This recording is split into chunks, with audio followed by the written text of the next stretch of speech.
Good morning to all the students of CA Foundation। देखिए, आज की जो मैं वीडियो आपको क्लास की दे रहा हूँ वो बहुत इम्पोर्टेंट है। जैसा कि आप सब जानते हैं कि आपके मई 24 एग्ज़ाम में जो CA फाउंडेशन का बिजनेस लॉ का पेपर है उसमें चेंजेस हैं।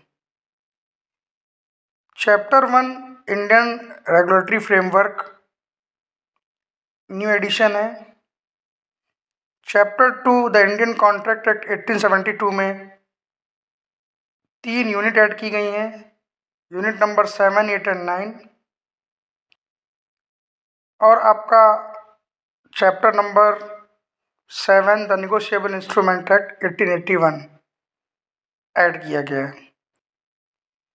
तो ये नए एडिशन है, तो इंस्टीट्यूट 100% मई 24 में इसमें से क्वेश्चन पूछेगा और स्टूडेंट्स की नॉलेज को टेस्ट करना चाहेगा।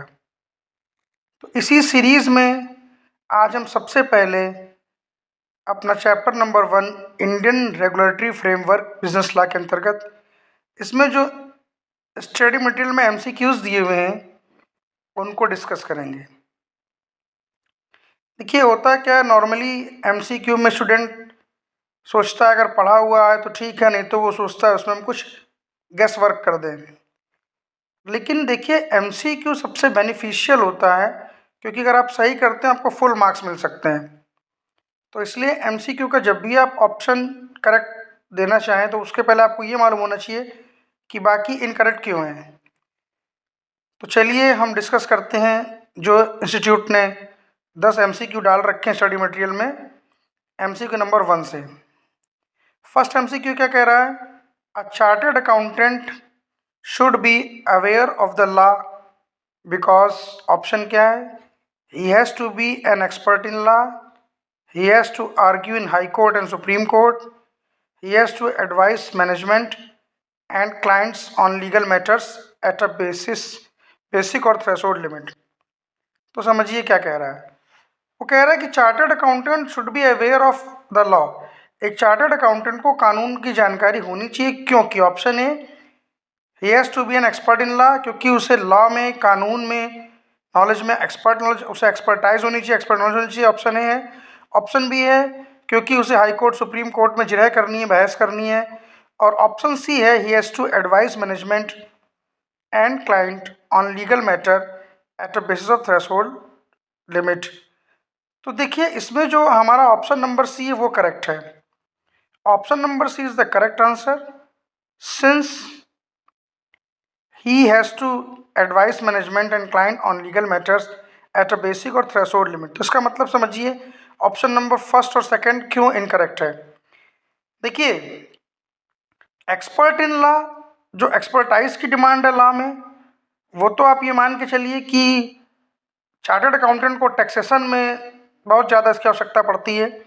और बाकी एक्सपर्ट इन लॉ के लिए हमारे एडवोकेट्स हैं। हाई कोर्ट, सुप्रीम कोर्ट में भी जो आर्ग्यू करने का होता है वो हम एडवोकेट्स के थ्रू ही करते हैं। हम उनको अपनी फाइनेंशियल एडवाइस दे देते हैं मैटर्स पर, लेकिन आर्ग्यू करने के लिए हाई कोर्ट में एडवोकेट्स का ही इस्तेमाल करते हैं, चार्टर्ड अकाउंटेंट्स भी अधिकतर, जब तक वो खुद एडवोकेट ना हो। तो इसलिए जो तीसरा ऑप्शन है, he has to advice management and client on legal matter at a basic और थ्रेशोल्ड लिमिट, थ्रेशोल्ड लेवल, ये सही है। ये इसलिए सही है क्योंकि देखिए, आपके पास जब भी कोई क्लाइंट आएगा तो सबसे पहले ये ज़रूरी है कि आप उसको बेसिक जानकारी तो कम से कम कानून की दे ही सकें।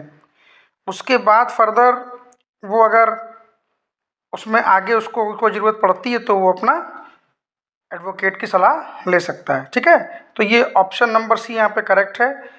और इसमें आपने देख लिया कि बाकी दो इनकरेक्ट क्यों। देखिए, रीज़न देना बहुत ज़रूरी है। अगर आप रीज़न पर फोकस नहीं करेंगे तो आपका बात नहीं बनेगी। तो रीज़न्स को ध्यान रखेंगे।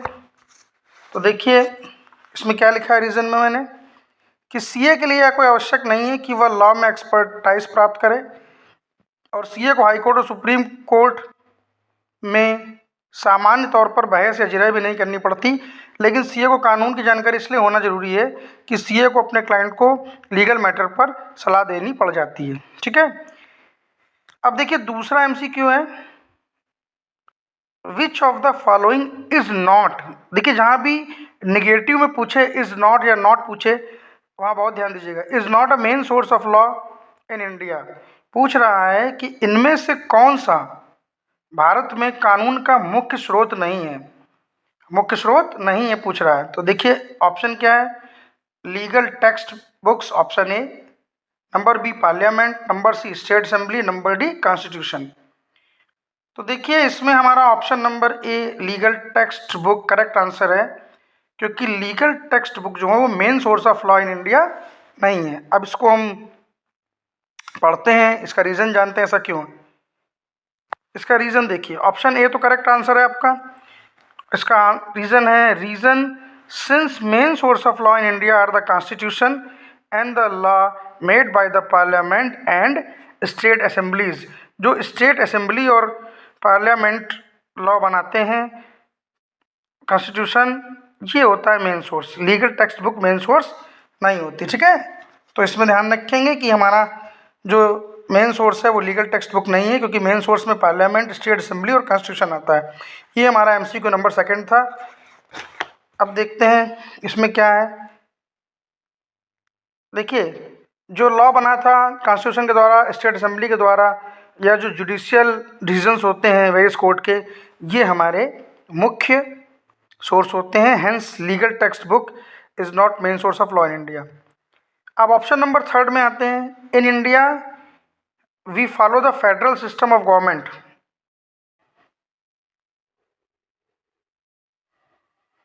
थर्ड एमसीक्यू में हम देखते हैं क्या पूछ रहा है। In India we follow the federal system of government, this means option A all the power is with the president of India, option B powers are distributed between center and state, option C all the power is with the center, option D there are no restricts on the power of state। तो इसमें पूछ रहा है कि federal system of government है क्या actual में। तो देखिए करेक्ट आंसर इसमें ऑप्शन बी है। फेडरल सिस्टम में क्या होता है, पावर्स डिस्ट्रीब्यूट की जाती है between centre and state governments, किस लिए कि उनके बीच में कोई आपसी विवाद ना हो, टू अवॉइड द डिस्प्यूट्स।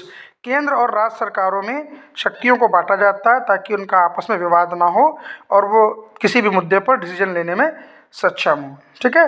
तो ऑप्शन नंबर थर्ड में जो हमारा फेडरल सिस्टम है उसका मतलब है powers are distributed between centre and state, ये इसका करेक्ट ऑप्शन है। तो तीनों एमसीक्यू आपने समझ लिए। अब आगे बढ़ते हैं।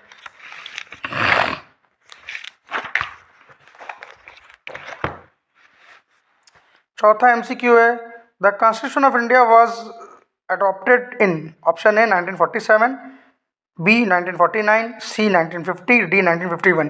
तो इसका करेक्ट ऑप्शन है option C, since the constitution of India was adopted in 1950, ठीक है। ऑप्शन नंबर हमारा सी करेक्ट है कि कॉन्स्टिट्यूशन ऑफ इंडिया जो है सन 1950 में अडॉप्ट किया गया था। पांचवा एमसीक्यू क्या है, income tax act 1961 is a part of central list, state list और जॉइंट लिस्ट। देखिए बहुत इंपॉर्टेंट क्वेश्चन है ये एमसीक्यू आपका आ भी सकता है, इसको ध्यान दीजिए।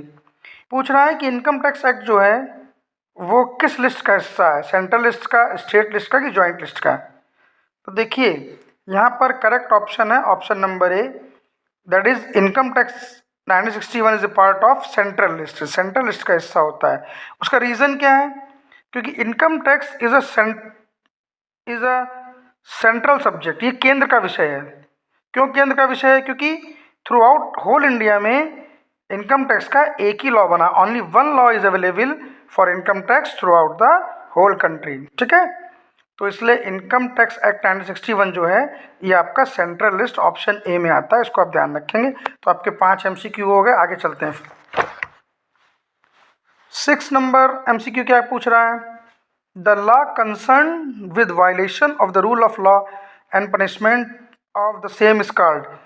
पूछ रहा है कि ऐसा कानून जो कि नियमों के उल्लंघन से संबंधित है और उन उल्लंघनों पर दंड देने से संबंधित है, पनिशमेंट देता है, तो वो कौन सा लॉ है। देखिए इसमें ऑप्शन क्या है, family law, criminal law, civil law and property law.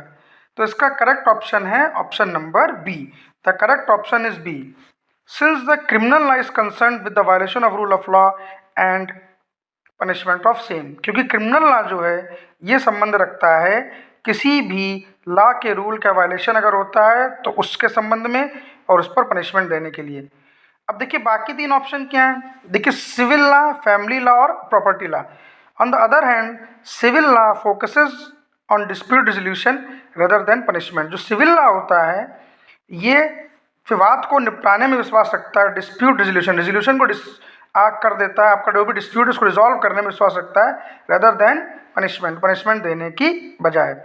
Further family law and property law जो दिए हैं are classification of civil law, hence criminal law is the correct answer. ध्यान रखेंगे इसमें कि जो हमने क्वेश्चन है कि the law concern with the violation of the rule of law and punishment of the same is called criminal law, ये criminal law कहलाता है।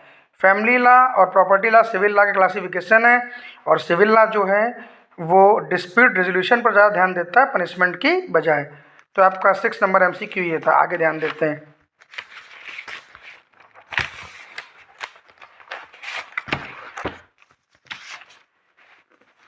MCQ नंबर 7 देखिए, ये भी बहुत अच्छा MCQ है, इसमें इंस्टीट्यूट आपको टेस्ट कर सकता है। क्या पूछ रहा है, which of the following is not, देखिए फिर नेगेटिव पर है, is not an example of civil law, civil law का एग्जाम्पल नहीं है।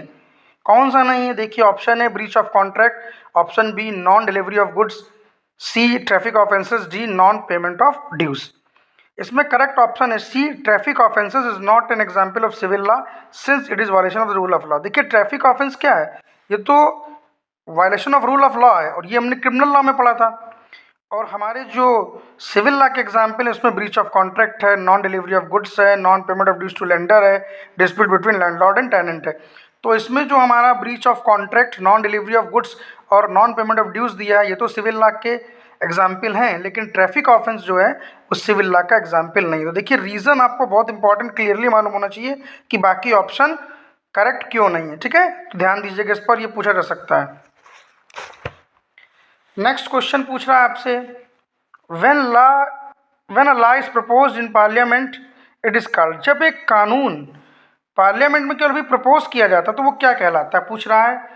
क्या वो एक्ट कहलाता है, कि वो स्टैच्यू हो जाता है, कि वो बिल कहलाता है, कि नोटिफिकेशन कहलाता है। देखिए इसका करेक्ट ऑप्शन है option C, the correct option is C. तो क्या है इसमें पूरी बात समझिए, when a law is proposed in the parliament it is called bill.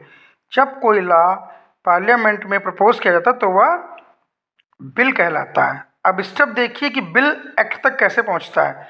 Step 1 क्या है कि भाई किसी भी लॉ को हमने पार्लियामेंट में प्रपोजल के लिए भेजा तो वो बिल कहलाएगा। स्टेप 2 क्या है, वो जब वो बिल लोकसभा में पास हो जाएगा तो स्टेप 2 है। स्टेप 3 क्या है, लोकसभा में पास होने के बाद जब वो राज्यसभा में पास हो जाएगा। स्टेप 4 क्या है, जब बिल हमारा लोकसभा राज्यसभा दोनों जगह पास हो जाता है तो उसको भेजा जाता है प्रेसिडेंट की सहमति के लिए, it has to obtain assent of the president. 5वां स्टेप क्या है, after getting assent of the president the law will be notified in the official gazette of India. जब राष्ट्रपति की सहमति मिल जाती है तो हमारा लॉ जो है ऑफिशियल गजट में नोटिफाई कर दिया जाता है और इफेक्टिव हो जाता है। जैसे ही लास्ट ऑप्शन क्या है, जैसे ही हमारा लॉ नोटिफाइड और इफेक्टिव हो जाता है तब जाके ये एक्ट बनता है।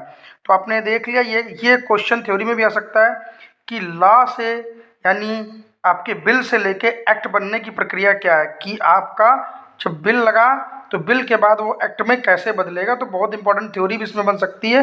तो ये बहुत ही अच्छा MCQ है, इसको बहुत ध्यान से करेंगे, ठीक है। देखने में तो बहुत सरल है कि जब कोई लॉ प्रपोज होता है तो वो बिल कहलाएगा पार्लियामेंट में, तो इस पर फर्दर क्वेश्चन भी बन सकता है, इसलिए इसको पूरे एस्पेक्ट में पढ़िए। अब देखते हैं हमारा MCQ नंबर 9 क्या कहता है।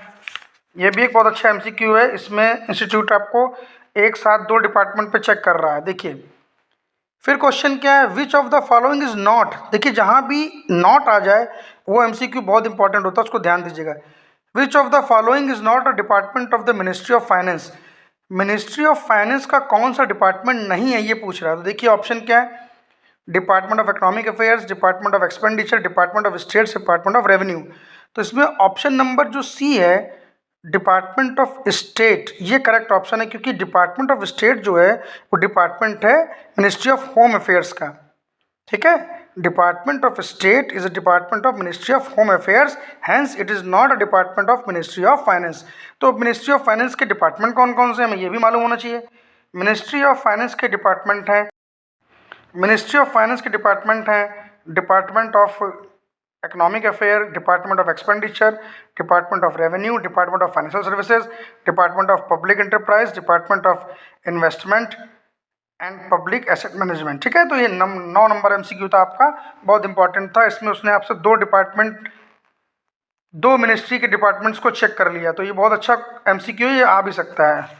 अब हम लास्ट एमसीक्यू देखेंगे, ये थोड़ा टेक्निकल है, इसको बहुत ध्यान से देखेंगे। क्या कह रहा है, court get territorial limits based on, court की जो टेरिटोरियल लिमिट्स होती हैं वो किस पे आधारित होती हैं। Option A, the local limit within which the party reside, मतलब वो लोकल लिमिट्स जिसमें मुकदमे की पार्टियां रहती हैं। B, the local limit within which the property under dispute is located, या वो लोकल लिमिट जिसमें डिस्प्यूट में जो प्रॉपर्टी है वो वहाँ पे लोकेटेड है। ऑप्शन सी है आइदर ए और बी। तो इसमें करेक्ट ऑप्शन है ऑप्शन सी, क्योंकि कोर्ट जो होता है, court get territorial limits based either on option A that is local limit where party reside, और on the base of option B where property under dispute is located. ठीक है, तो बहुत important MCQ 10वां, इसको ध्यान रखेंगे। तो ये हमारा जो है उद्देश्य क्या है हमारी कोचिंग का, कि एग्जम्पशन हमें बिजनेस लॉ में लानी है। मिशन हमारा है exemption in business law, Asthana commerce classes. आप इसको सब्सक्राइब कर लीजिए चैनल को, अगर आपको वीडियो अच्छा लगा हो तो लाइक और शेयर कर लीजिए। और मैं आगे भी आपके लिए जितने भी फ्रूटफुल वीडियोस हो सकते हैं बिजनेस लॉ में वो आपको प्रोवाइड करूंगा।